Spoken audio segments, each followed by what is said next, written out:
नमस्कार. आमच्या मंचावर माझ्याबरोबर उपस्थित असलेले पतंजली योग समिती गोवा राज्याचे प्रभारी आदरणीय सुभाषजी, तसेच सिंधुदुर्गचे आमचे जिल्हा प्रभारी आदरणीय विद्यार्थी पाटणकर यांचे ताई, इकडे उपस्थित सर्वजण पुन्हा एकदा सर्वांना मनापासून नमस्कार. बांधण्याशी आमचं भावनिक नातं आहे, इमोशनल. 2020 मध्ये ते सुरुवात झाली, कृष्णजन डोळ्यासमोर आहे. आदरणीय सुदनजी केसरकर आहेत, आमचे मामा आहेत, आमचे आप्पाजी आहेत, मागे बहिणीजी आहेत, कितीतरी नावं आहेत. सो बरं वाटलं सगळ्यांना बघून, खूप मध्ये गॅप झाला. सो आज पुन्हा त्या आठवणी ताज्या झाल्या तुमच्यावर बसून. चला, सरांनी तुम्हाला सांगितलं ना, त्या विषयावरती आम्ही शास्त्रोक्त सायंटिफिक सध्या आमचं 2020 मध्ये जी आम्ही सुरुवात केली होती इकडून, त्यानंतर कंटिन्युअस आमचं AYT ट्रेनिंग, असिस्टंट योग टीचरचं ट्रेनिंग दर महिन्याला चालू असतं. मध्ये थोडासा खंड होता, ते कंटिन्युअस चालू आहे. आता जवळजवळ सध्याचं 18वं आहे. 18वं शिबिर चालू आहे मागशाला, म्युन्सिपाल्टीची जुनी बिल्डिंग होती त्याच्या जवळच रायखन हॉल. आता 5 तारीखला संपणार. आम्ही काय करतो की पुढची 2 ट्रेनिंगांची आधीच तयारी करतो, त्याच्या पुढे जाणार आहे. म्हणजे कंटिन्युअस आम्ही त्याच्यामध्ये बिझी राहिलो. घरी रेस्ट हा विषय करत नाही, कंटिन्युअस.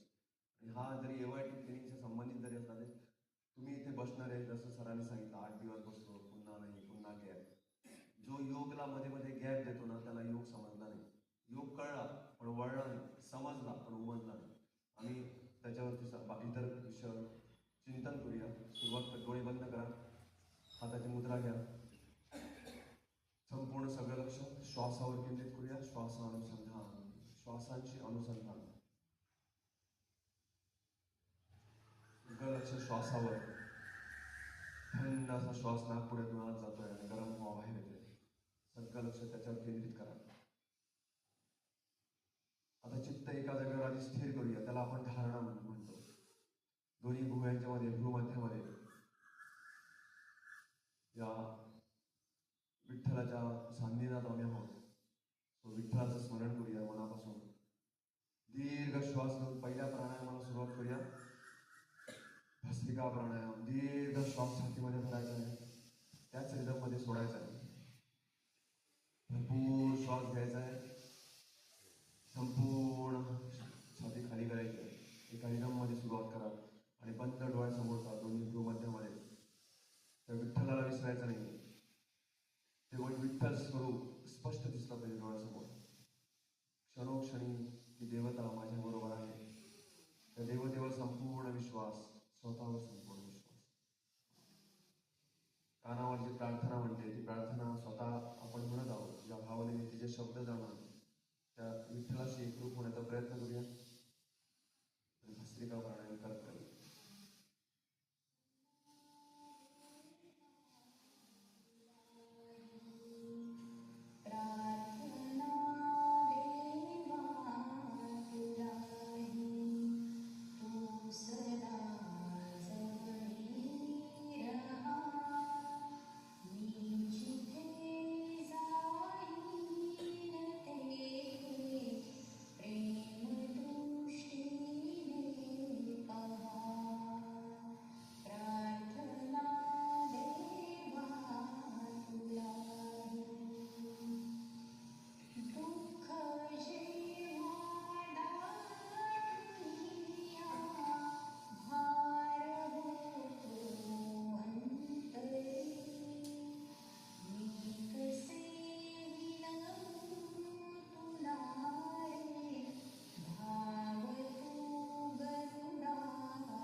विश्राम.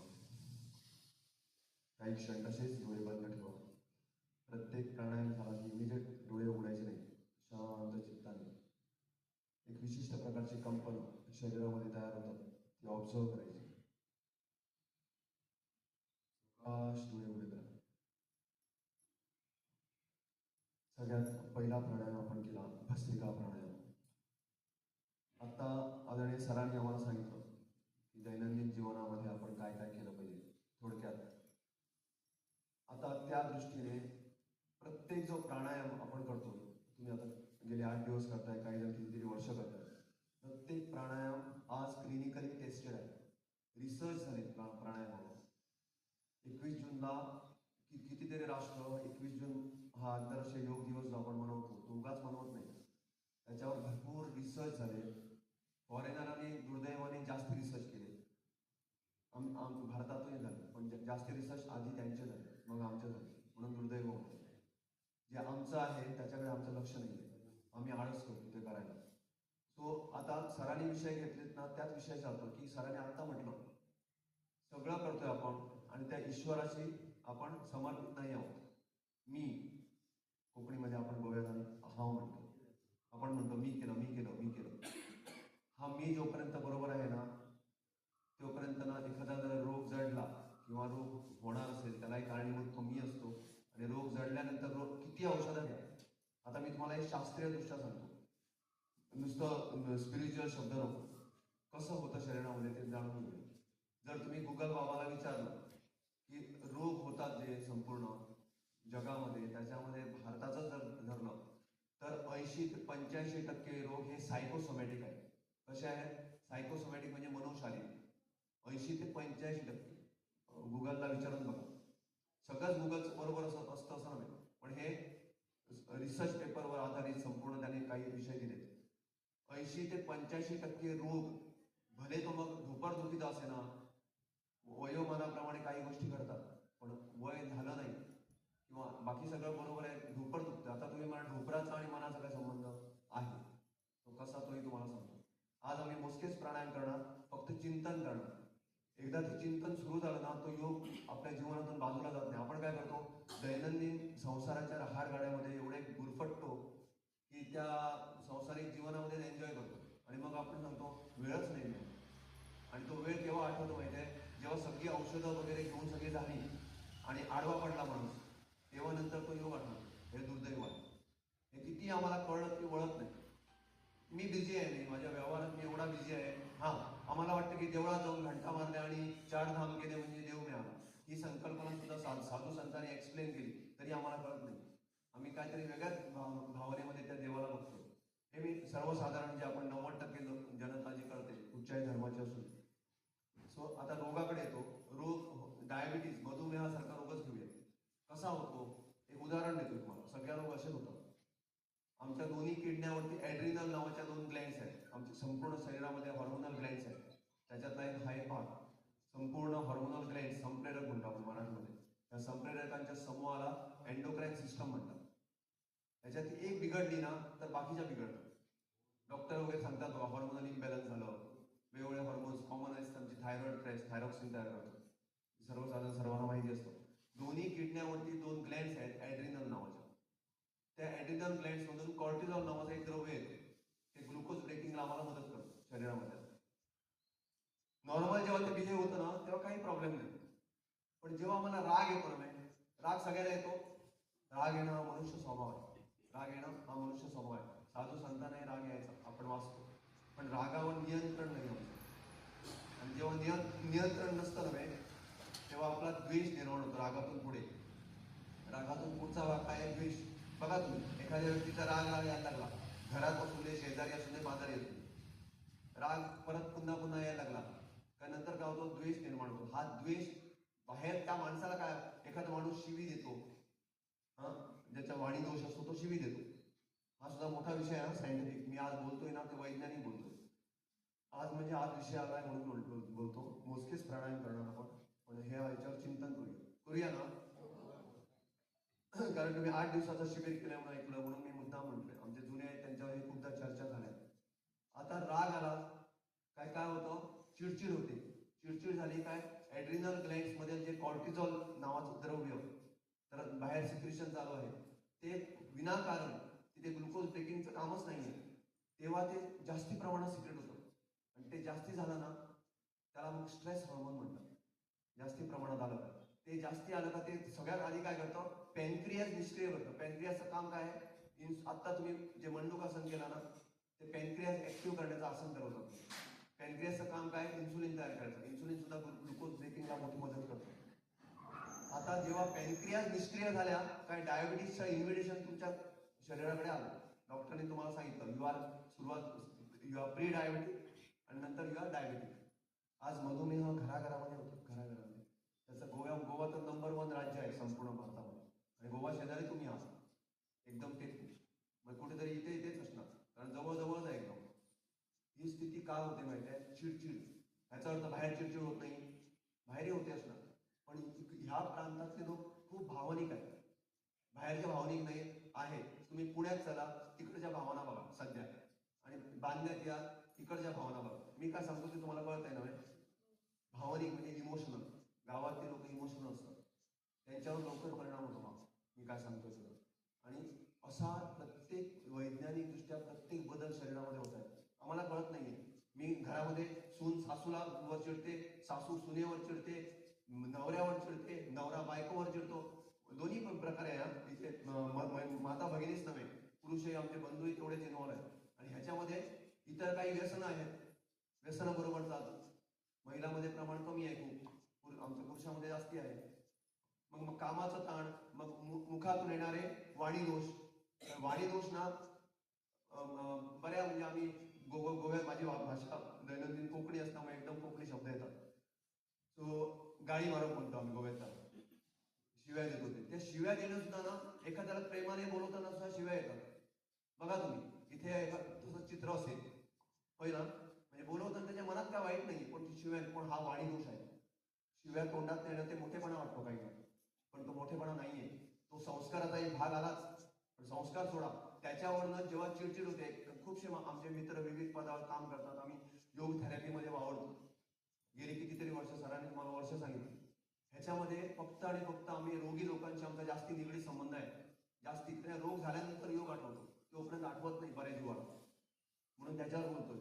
आणि तेव्हा नंतर आपण राग व्यक्त करतो. हा राग व्यक्त करताना जोर जोरात शिव्या दिल्या किंवा शिव्या नाही दिल्या आणि जोर जोरात व्यक्त केला, मनाला समाधान वाटतं, भावना व्यक्त झाल्या. पण त्या भावना व्यक्त होताना तुमच्या शरीरात काय चाललंय याच्यावर तुमचं लक्ष नाही.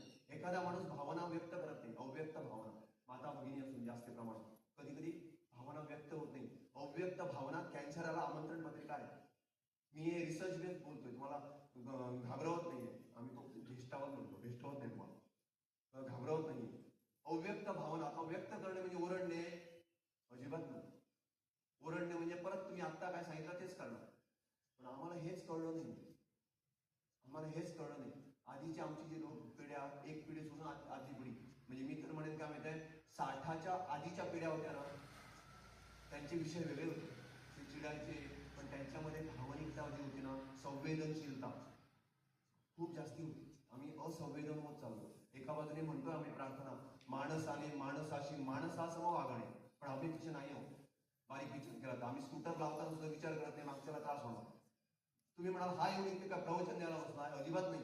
तुमच्यावर होणारे रोग मी तुम्हाला सांगतोय. आज रोग होण्याचं कारण हे आहे, चिडचिड. चिडचिड चिडचिड, गाडी चालवताना चिडचिड, मध्ये कोणाला तर चिडचिड. ही चिडचिड होते ना, ही चिडचिड तुमच्यावरच परिणाम करते आणि कोणावर नाही. तुम्ही चिडता, ह्याचं त्याला, त्याचं ह्याला, सकाळपासून संध्याकाळपर्यंत फक्त ह्याचं त्याला त्याचं. एक भगिनी दुसरीला, एक भाऊ दुसऱ्याला, भाऊ भगिनीला, बायकोला नवरा, नवऱ्याला बायको, जनावरे असे झाले. होय रे होय, मग कंटिन्यू झालं. ह्याच्यामध्ये आम्हाला ना संपूर्ण शरीरामध्ये हॉर्मोनल इम्बॅलन्स होतो. आणि रोग कधी आले, आज कॅन्सरचं प्रमाण खूप वाढलं. गोव्यामध्ये बघतो आम्ही कॅन्सरचं प्रमाण. कॅन्सरला मेन कारण ना भावनिक आहे. रिसर्च पहा तुम्ही, मी सांगतोय की तुम्हाला खरं पटत नसेल तर. भावनिक दृष्ट्या आम्ही कितीतरी लोक बघतो आम्ही, आणि काही भगिनी, 4 भगिनी हल्लीच गेल्या 5-6 वर्षामध्ये संपर्कात होत्या, त्या या संसारामध्ये नाही आहेत.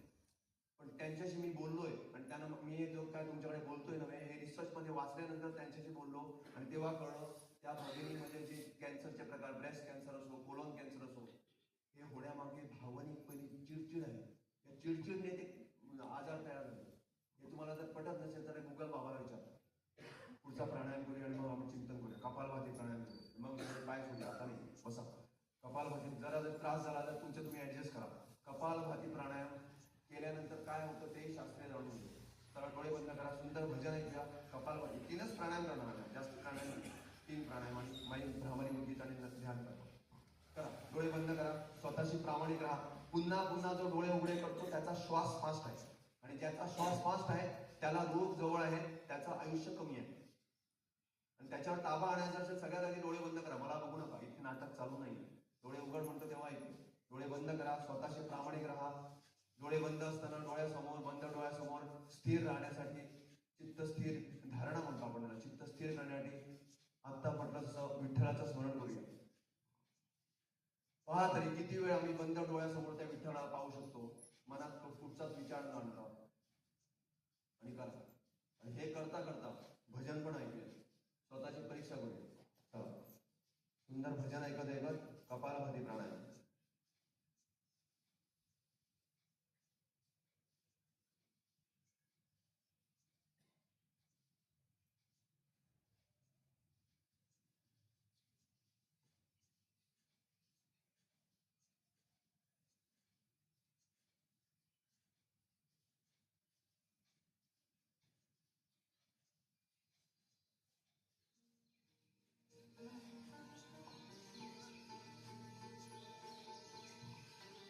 एखादं नवीन आहे, दमल्यात पडलं तर लांब श्वास घ्या आणि पुन्हा मग सुरू करा. हा, नवीन असताना दमल्यात वाटतं, लांब श्वास घेऊन रिलॅक्स व्हा आणि पुन्हा करा.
विश्राम.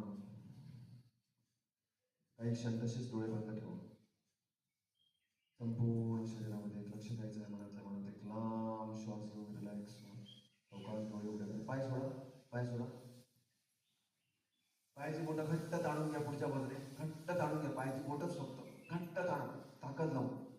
आता मॅक्झिमम मागच्या बाजूने घट्ट ताणायची. परत पुढे बोटच फक्त करा. मागे पुढे मागे पुढे मागे, फक्त बोटं हलवायचे. पावलं करा. मॅक्झिमम पुढे ताणून घ्यायचे. मॅक्झिमम मागे मागे ताणताना टाचावर आल्या पाहिजे. पुढे मागे पुढे मागे पुढे मागे पुढे मागे. राऊंड रोटेशन करा.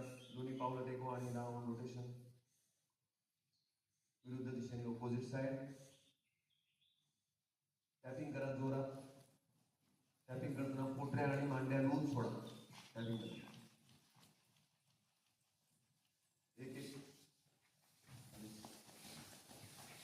ऑल्टरनेट करा. फास्ट करा. जोरात करा.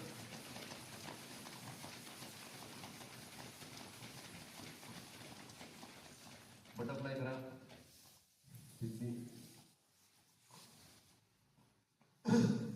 तर आपण बोलत होतो रोगावरती. रोग, एंटरटेनमेंट, मनोरंजन म्हणतो आपण त्याला ना. आपण एंटरटेनमेंटसाठी काय काय करतो? मनोरंजनासाठी कॉमन आपण काय करतो मनोरंजनासाठी?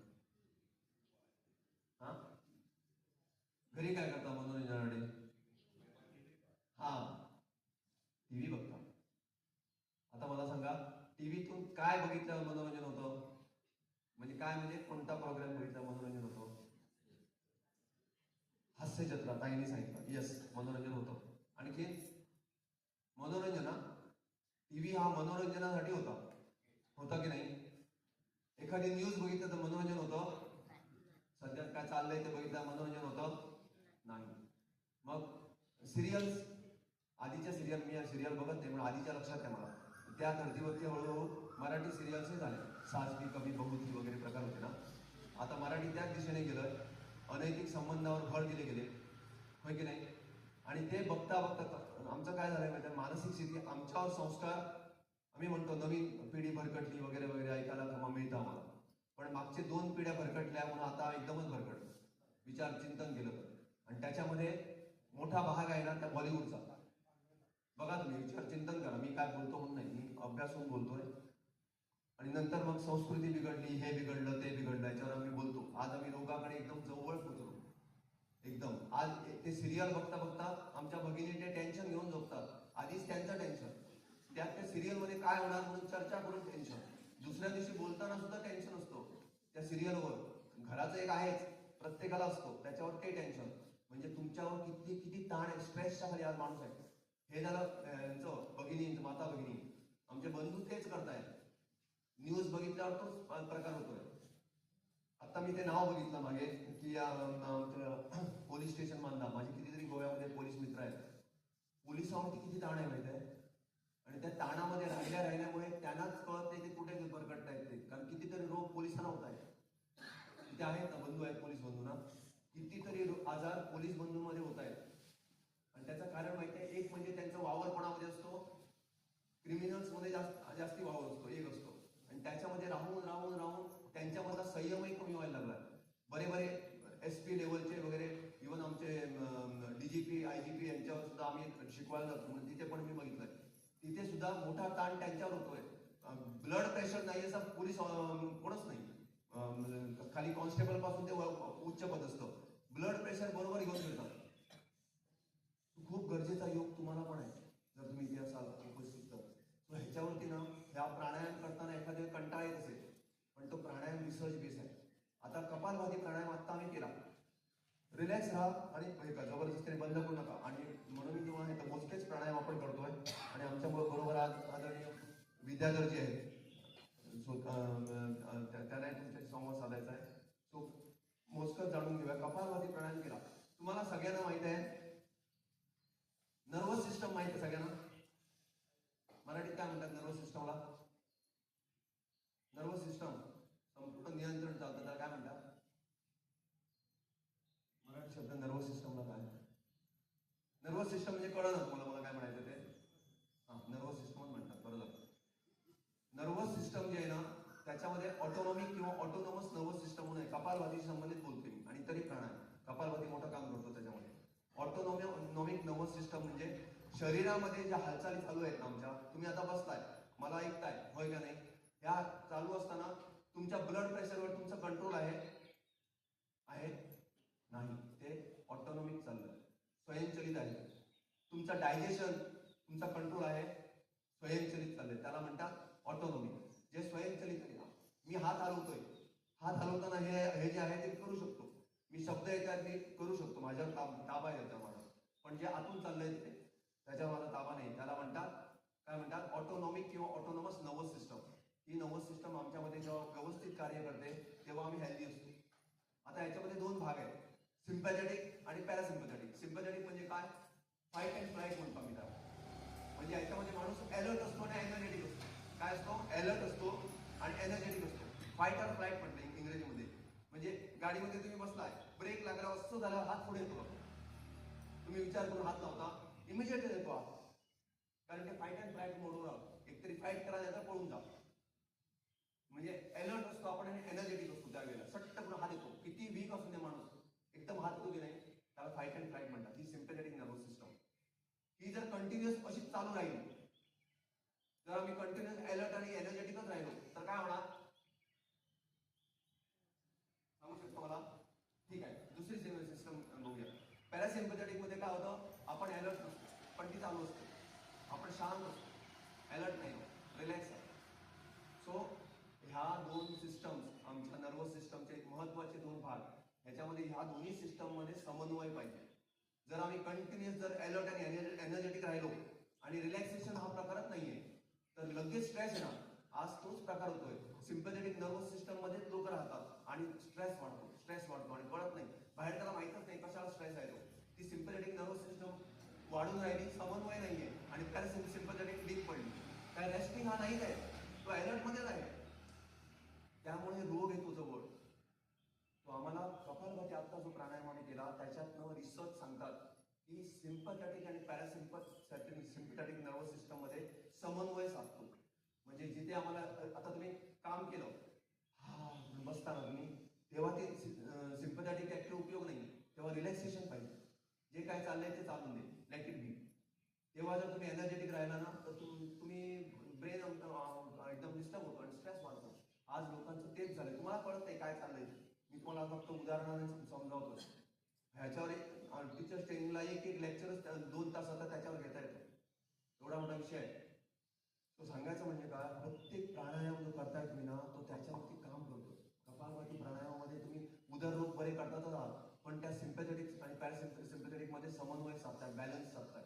आता तुम्ही, आणि हा केव्हा होतो बॅलन्स, 10 मिनिटं कपालभाती झाला तर 2 मिनिटं आणि 5 मिनिटांनी काय व्हायचं नाही. सुरुवातीच्या वेळेला 5 मिनिटं का घेतात, तर 5 मिनिटं करून हळूहळू बसण्याचं सामर्थ्य करण्याचं सामर्थ्य असण्यासाठी 10 मिनिटं झाल्यानंतर ऍप्लिकेबल, तोपर्यंत तुम्ही तुमचा वेळ वेस्ट करताय. म्हणून तो वेस्ट करताय म्हणून सोडून द्यायचं नाही. दररोज बसून 8 दिवसामध्ये 10 दिवसामध्ये 10 मिनिटं बसायचं सामर्थ्य तयार करायचं. आणि 10 मिनिटं प्राणायाम तो झाला. कपालभाती प्राणायाम कमीत कमी 10-15 मिनिटं म्हटलं, 15 मिनिट्स. अनुलोम विलोम प्राणायाम तेवढा. हे रिसर्च सांगतो मी तुम्हाला. पतंजली अनुसंधान केंद्र गेली कितीतरी वर्ष उभं आहे आणि त्याच्यामध्ये जवळजवळ 450 रिसर्च सायंटिस्ट PhD लेवलचे डॉक्टर MD वगैरे काम करतात. कितीतरी रिसर्च आज मोठ्या प्रमाणात इतर देशामध्ये सुद्धा चालू आहे. गुगलमध्ये गेला, गुगल स्कॉलर मारायचं, गुगल स्कॉलर मारला काय रिसर्च येतात, मग तिथे मारा प्राणायाम रिसर्च म्हणून, आणि मी काय बोलतोय ते कन्फर्म करा. ओके, चला पुढचा प्राणायाम करूया, अनुलोम विलोम प्राणायाम. उजी नाकपुडे बंद करा. या प्राणायामने काय होतं ते नंतर बोलूया. उजी नाकपुडी बंद करा. डाव्या नाकपुडीतून दीर्घ श्वास घ्यायचा, डावी नाकपुडी बंद करायची, उजव्यातून बाहेर, परत उजव्यातूनच आत घ्यायचा आहे. उजवी नाकपुडी बंद करायची अंगठ्याने, डाव्यातून बाहेर, परत डाव्यातून आत. हे कंटिन्युअस चालू ठेवा.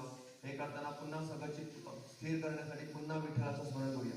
आपण हे का करतोय देवाचं स्मरण, तर देवाच्या प्रती आपली आस्था आहे आणि निदान भक्तियोग तरी बरोबर अष्टांग योगावर करण्याचा प्रयत्न करतो.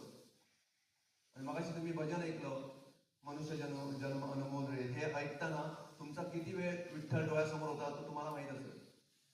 आपण सगळं करतो आणि त्या विठ्ठलाला काही क्षण सुद्धा डोळ्यासमोर जर ठेवू शकत नाही तर मला किती भक्ती केली पाहिजे त्याचा अभ्यास स्वतः करायचा. तर अनुलोम विलोम प्राणायाम सुंदर एक भजन आहे थोडंसं.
डाव्या नाकपुडीतून श्वास सोडून विश्राम करा. डोळे तसेच बंद ठेवा. भ्रामरी करणार 3 वेळा.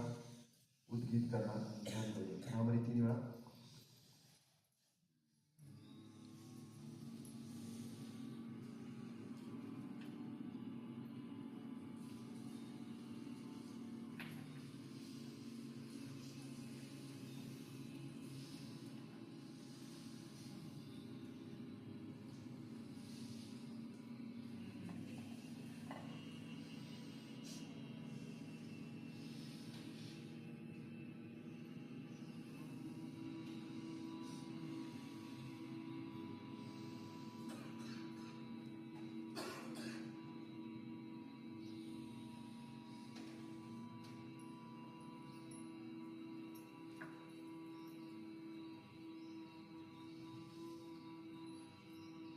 उद्गीत प्राणायाम. दीर्घ श्वास घेऊन 3 वेळा ओंकाराचा उच्चार.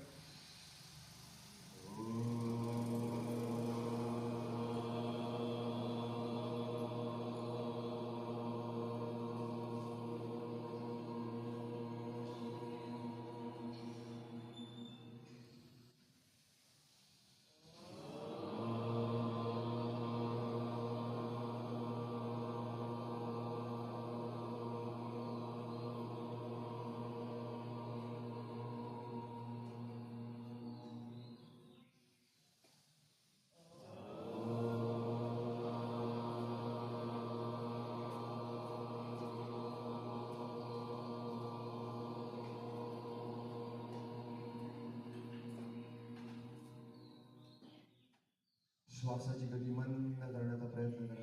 जेवढं शक्य असेल तेवढा श्वास मंद करा. एखाद्याने तुमच्या नाकासमोर जर धागा धरला, सूत धरलं, तर ते हालता कामा नये. तेवढं मंद श्वासोश्वास करण्याचा प्रयत्न.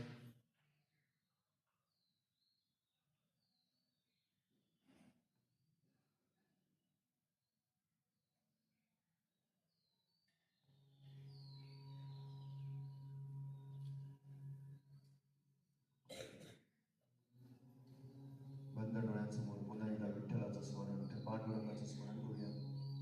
सुंदर असं ते विठ्ठल स्वरूप, त्या माऊलीचं स्वरूप बंद डोळ्यासमोर. माझ्या प्रत्येक श्वासामध्ये तो आहे असं संपूर्ण विश्वास.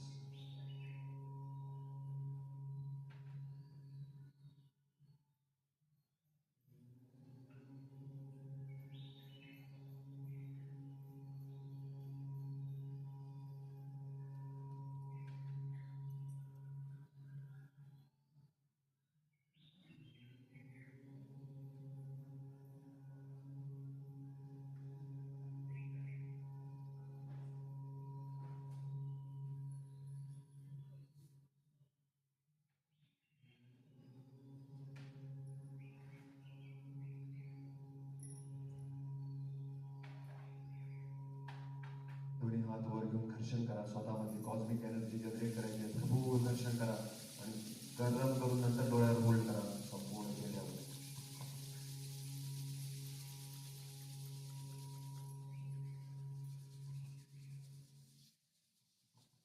आहार निद्रा भयमैथुनंच, हे तुम्ही ऐकलेलं असणार. मनुष्यामध्ये आणि इतर पशुमध्ये जे काय कॉमन आहे ते सामान्य मिळतात. पशुभीर नराणाम. पशुमध्ये आणि आमच्यामध्ये आहार निद्रा भय आणि मैथून म्हणजे रिप्रोडक्शन ह्या गोष्टी कॉमन आहेत. आणि विशेष असं आमच्यामध्ये काय आहे तर काय आहे सांगा. धर्म. धर्म जेव्हा आपण म्हणतो तेव्हा काय येतं. विवेक, पूर्णता, विवेक आमच्यामध्ये असला पाहिजे. सगळ्यात आधी नैतिकता आमच्यामध्ये असली पाहिजे. विवेक, नैतिकता आणि अध्यात्म. आणि ह्याचा जेव्हा सांगड होतो ना तेव्हाच आम्ही त्या पशुपासून वेगळे. नाहीतर आम्ही पशुसारखे. जर चिंतन केलं ना तो आज आमच्याकडे विवेक जवळ आमच्यापासून लांब जातोय. म्हणून विवेक लांब गेल्याने हे रोग येत आहेत. आणि हे साधू संतांनी काय फक्त ते म्हणण्यासाठी आणि सुरामध्ये म्हणायचं, सुरामध्ये म्हटलंच पाहिजे, वादन झालंच पाहिजे. पण आज सगळेजण अभंग म्हणतात, मग अर्थ का कळत नाही. प्रत्येक देवळामध्ये अभंग होतो, मग अर्थ का कळत नाही. तर संविधान आम्ही सजाळ म्हणा लावलो. For the people, by the people, of the people. त्या मंदिरामध्ये लावलो. तिथे संविधान वेगळं आहे, तिथे श्रद्धा आणि समर्पण आहे. तिथे by the people, of the people तसले प्रकार नाहीये. पण आम्ही ते तिथेही जोडलो. सामाजिक व्यवस्थेसाठी जे आहे ते तिथे जोडलं. म्हणून तिथे एक क्लेश, तिथे अध्यक्षपद म्हणून अध्यक्ष मिरवतो. आणि सर्वसाधारण चित्र सांगतोय, अपवाद आहे. पण आम्हाला देवच कळणार नाही. आम्ही कुठच्याच अहंकारामध्ये मंचासाठी वफगले आहोत. आम्ही मंच हवाय आम्हाला. म्हणजे माणूस कुठे जातोय ना आणि मग गाणं म्हणतो माणसाने माणसाशी माणसा स्वभावाकडे. हे जर समजलं पाहिजे तरच ते रोग जाणार, नाहीतर रोग वाढत जाणार. आणि आम्ही त्यानंतर मग शेवट नंतर मग राम म्हणतात पण तो राम पोचत नाही. असो, मनापासून योग करा. सर्वांना खूप खूप शुभेच्छा विनंती करतो आदरणीय विद्यार्थ्यांना.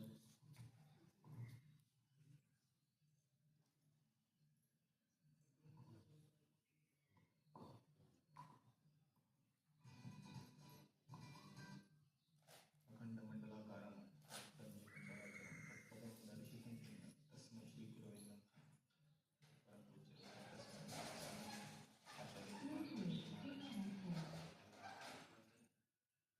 वंदन नमन करतो. मंचावर उपस्थित गोवा राज्याचे दोन्ही राज्य प्रभारी यांनाही वंदन. तुम्हा सर्व पुण्यातनं वंदन करतो. जो विषय सुरू आहे त्या विषयाला थोडंच वेळ संपलेला आहे, पण थोडे 2-3 मिनिटं बोलतो. विश्वासजींनी ज्या विषयाला सुरुवात केली, आहार, तो विषय जर प्राणायाम रहस्य पुस्तक तुम्ही वाचलेलं असेल तर त्यात सुरुवातीला श्लोक दिलेला आहे. युक्ताहार विहारस्य युक्तश्चेष्टस्य कर्मसु युक्त स्वप्नावबोधस्य योगो भवति दुःखः. विश्वासजींनी जे काही सांगितलं तुम्हाला, हे संपूर्ण या श्लोकात सगळं सांगितलेलं आहे. तुमचा आहार विहार, जेवणं खाणं फिरणं बोलणं, हे जे काही आहे ते सगळं तुम्हाला जर तुमचं नीट नसेल तर तुम्ही योग करून दुःखीच राहाल असं सांगितलेलं आहे. युक्ताहार विहार युक्तश्चेष्टस्य कर्मसु म्हणजे काम करण्याची तुमची पद्धत, बोलण्याची पद्धत, आणि हे जर तुमचं जर व्यवस्थित नसेल आहार विहार तुमचा, तर योग करून तुम्ही दुःखीच राहाल. म्हणजे योगास बरोबरच तुम्हाला ह्याही गोष्टी करायच्या आहेत. दुसरं स्वामीजी नेहमी सांगतात, जे त्यांनी आहाराचं सांगितलं तोच विषय. एकभुक्तम सदा आरोग्यम, द्विभुक्तम बलवर्धनम, त्रिभुक्तम सदा रोगम, चतुर्भुक्तम तू मारकम. एक वेळा जो जेवतो, एकभुक्तम सदा आरोग्यम, जो एक वेळा जेवतो तो निरोगी राहतो. द्विभुक्तम बलवर्धनम, बलाची उपासना जी करतायत किंवा ज्यांचं काम आहे, शारीरिक मेहनत भरपूर आहे, त्यांनी 2 वेळा जेवायचंय. द्विभुक्तम बलवर्धनम, त्रिभुक्तम सदा रोगम. आपण काय करतोय? 3-3 वेळा खातोय दिवसात, म्हणून आपल्याकडे आजार आहेत. आणि चतुर्भुक्तम तू मारकम, 4-4 वेळा खाल्ल्यानंतर तुम्ही लवकर वरती जाणार, हे त्याच्यात सांगितले. आणि स्वामीजी नेहमी सांगतात, रितहारा मितहारा हितहारा. तुम्हाला हितकारक आहे तेच खा, मितहारा कमी खा, आणि रितहारा जे ऋतूप्रमाणे ज्या तुमच्या काही जे आहे तुमच्या आजूबाजूला तेवढं खा. हे सगळं सांगताय. तोच विषय जर तुम्ही रोज त्याबद्दल जर चिंतन मनन केला तर तुम्हाला आपोआप. आणि इथे जे सांगितले बघा, लिहिलंय योग कर्मसु कौशलम. योग करत असताना, तुमचं काम करत असताना, ते कौशल्य तुमचं जे आहे त्याच्यात योग करण्याचाच प्रयत्न करा. प्रत्येक कामामध्ये योग हा विषय जो आहे मोठा विषय आहे. 2 मिनिटात आणि 5 मिनिटात संपणारा विषय नाहीये. गिरीशजींनी जे सांगितलं, योगस्थ गुरु कर्माणि संगम त्यक्त्वा धनंजय, सिद्ध सिद्धी समोद्भित्वा समत्वम योग उच्यते. ज्यावेळी ते गिरीशजींनी तुम्हाला सांगितलं, ते लक्षात जर तुमच्या आलं असेल, समत्वमाची भावना ज्यावेळी तुमच्या येणार, प्रत्येक गोष्टी समत्वम योग उच्यते. समत्व. तुम्हाला जास्ती रागही येता कामा नये, कोणाबद्दल जास्ती लोभही असता कामा नये, प्रेमही कोणाबद्दल जास्ती असता कामा नये. सुखाच्या ह्याच्यात तुम्ही जास्ती भरकटूनही जाऊ नका, दुःखात तुम्ही डुंबून जाऊ नका. थोडक्यात सांगतोय, कारण हा विषय खूप मोठा आहे. समत्वम योग उच्यते. गिरीजींना कधीतरी वेळ मिळाला किंवा मला मिळाला, विश्वासजींना, तर त्या विषयावरती तुम्हाला आम्ही सांगू. पण हे जे आहे त्या पद्धतीने त्याचा तुम्ही अभ्यास करा आणि त्या पद्धतीने सगळ्यांनी जगण्याचा प्रयत्न करा. योग कर्मसु कौशलम हे फक्त तिथे लिहिण्यासाठी नाहीये, तर ते जगण्यासाठी आहे. हा विषय लक्षात घ्या. किती लोकांनी वाचलंय पहिल्या दिवशीपासून ते माहीत नाही मला, पण ते कोपऱ्यात लिहिलेलं आहे. ते वाचा, त्याचा अर्थ समजून घ्या आणि त्याप्रमाणे सगळ्यांनी जगण्याचा प्रयत्न करा. योग हा दैनंदिन कार्यामध्ये जगण्याचा प्रयत्न करा. फक्त 5-1 तास तिथे येऊन तुम्ही वाचणार, करणार आणि घरी जाणार आणि दुसऱ्या दिवशी सकाळी उठून देणार. युक्ताहार विहारस्य, लक्षात घ्या, त्याचा अभ्यास करा. ज्यावेळी परत वेळ मिळेल त्यावेळी ह्या सगळ्या गोष्टी तुम्हाला शिकवेन, सांगेन. जे मला माहिती आहे तेवढं सांगेन. शिकवण्यापेक्षा मला जे काय माहिती आहे, मी जे काय जाणतो ते तुम्हाला सांगायचा प्रयत्न करेन. सर्वजण 5 दिवसासाठी तुम्ही इथे उपस्थित राहिलात, चांगल्या पद्धतीने योग प्राणायाम केलात, त्यासाठी सर्वांचं